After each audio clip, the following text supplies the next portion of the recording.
संस्कार देखो तो दोनों भाई बहन को कैसे बाइक निकाल कर चल पड़ते हैं। पूरे शहर में फर्राटा मारने के लिए ये बात हो रही थी। कुछ दिन पहले ही ट्रांसफर होकर आई छोटे से शहर के छोटे से मोहल्ले में रहने वाली सिंगल मदर शिखा दत्त की बेटी चांदनी और बेटे किशोर के बारे में। दोनों जुड़वा थे और दोनों को बाइक राइडिंग का शौक था। दोनों भाई बहन एक दूसरे के दोस्त भी थे, तो दोनों को किसी और के साथ की आवश्यकता नहीं पड़ती थी। छोटा कस्बा होने के कारण सभी एक दूसरे को जानते थे और लड़कियां तो बिल्कुल भी बाइक नहीं दौड़ा सकती थीं। ऐसे में स्नातक के प्रथम सत्र में पढ़ने वाली चांदनी खुद का बाइक दौड़ा रही थी। अजूबा ही था ये तो, इसलिए जब तक चर्चा का विषय बनी रहती थी। और दूसरा कारण था उसकी जीन्स टी शर्ट पहनना। इन सब वजहों से घर वालों द्वारा चांदनी को कोसे जाने और संस्कारहीन बताने के कारण दूसरे घरों की लड़कियां चांदनी से दूर ही रहती थीं।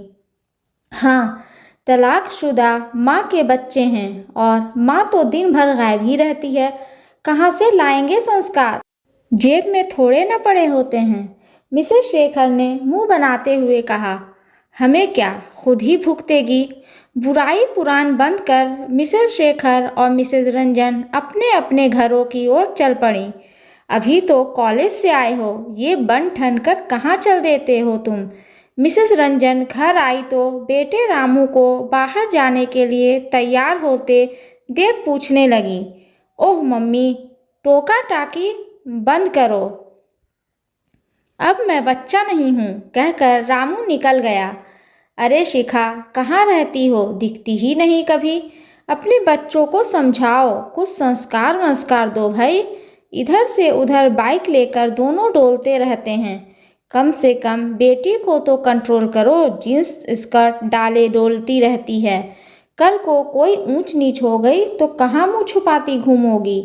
वैसे इतने पैसे आए कैसे जो दो दो बाइक के लिए, यहाँ तो एक भी लेनी मुश्किल है। मिसेस रंजन सब्जी लेने आई शिखा को देखते ही एक सांस में सारी बातें इस कदर सुना गईं मानो सब कुछ उन्हें इस समय के लिए ही रटा हुआ था। भाभी, वो बच्चे काफ़ी दिनों से अपनी पॉकेट मनी छोड़ो, हमें क्या करना है शिखा। कल को कहोगी मेरे बच्चे हैं, आपसे क्या लेना देना। हमने अपना समझा इसलिए कह दिया। शिखा को सफाई का कोई अवसर दिए बिना सब्जियों का थैला उठाकर मिसेस रंजन अपने घर के हाथे में चली गईं। सच है भाभी, जो जैसा होता है दूसरों के बारे में वैसा ही सोच रखता है। अरे इनका बेटा वो नेताजी के बेटे के साथ घूमता रहता है और इनसे कोई कहे तो मरने मारने पर उतारू हो जाता है। यही सब औरों के बारे में भी बोलती हैं। सब्जी तोलते हुए सब्जी वाला कहता है। मिसेस रंजन की बातों को सिर झटक बाहर ही छोड़ सब्जी वाले के कथन का बिना कोई उत्तर दिए शिखा अपने घर आकर काम में लग गई। मिसेस रंजन आंटी क्या कह रही थी मम्मा, चांदनी शिखा के कमरे में आती हुई पूछती है। कुछ नहीं बेटा, जिनके मन में जो आता है बोलते हैं। तुम लोग सिर्फ अपनी पढ़ाई पर ध्यान दो, इतना ही काफ़ी है। शिखा चांदनी को देख समझाती हुई कहती है। दोपहर भी मिसेस रंजन आंटी और शेखर आंटी हमें देखकर खुसुर फुसुर कर रही थीं। वो हमेशा सबके सामने हमें संस्कारहीन कहती रहती हैं। चांदनी शिखा से कहती है, कोई बात नहीं बेटा, बड़े हैं तो अपने से छोटों की चिंता करते हैं और कुछ नहीं। बेसिर पैर की बातों से ध्यान हटाकर जीवन में अच्छा करने की सोचो तुम लोग। शिखा चांदनी को प्यार से अपने बगल में बैठाती हुई कहती है। दिन समय हवा के झोंकों के माफिक गुजरता जा रहा था। मोहल्ले में शिखा और उसके बच्चों को लेकर गॉसिप भी जारी था।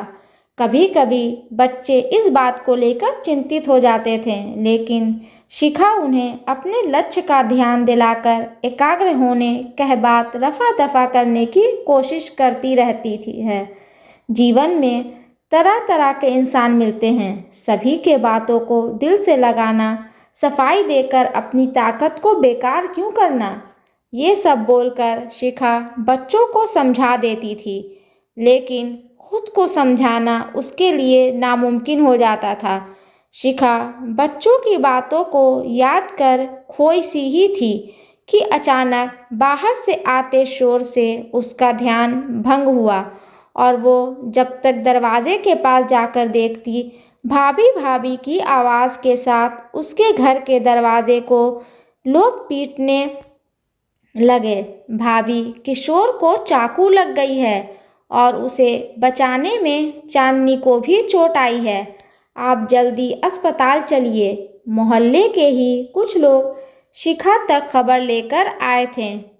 बदहवास शिखा जब अस्पताल पहुंची तब उसे पता चला कि मिसेस शेखर की बेटी को कुछ गुंडे टाइप लड़कों से बचाते हुए चाकू किशोर को लगी।